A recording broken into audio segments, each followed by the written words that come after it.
रासेगाव इथं विवाहितेची 4 वर्षीय मुलासह आत्महत्या। दिंडोरी तालुक्यातील रासेगाव येथील एका विवाहितेनं आपल्या 4 वर्षीय मुलासह विहिरीत उडी घेऊन आत्महत्या केल्याने परिसरात हळहळ व्यक्त होतीये।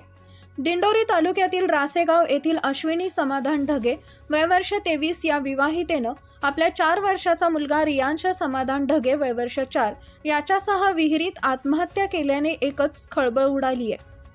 मृत अश्विनी हिचे वडील परशुराम अबाजी पाटील राहणार निळवंडी तालुका दिंडोरी यांच्या फिर्यादीनुसार जावई समाधान ढगे याचे बाहेर अनैतिक संबंध होते। त्याला अश्विनी विरोध करत होती।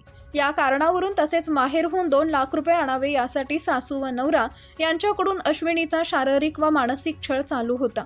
त्यामुळे सासरच्या जाचास कंटाळून तिने आत्महत्या केल्याची फिर्याद अश्विनीचे वडील परशुराम पाटील यांनी दिली आहे। याबाबत दिंडोरी पोलीस ठाण्यात गुन्हा दाखल करण्यात आला असून पती समाधान भिकाजी ढगे व सासू लीलाबाई भिकाजी ढगे राहणार राशेगाव यांच्या विरोधात गुन्हा दाखल केला असून अधिक तपास पोलीस निरीक्षक रघुनाथ शेगर यांच्या मार्गदर्शनाखाली दिंडोरी पोलीस करत आहेत।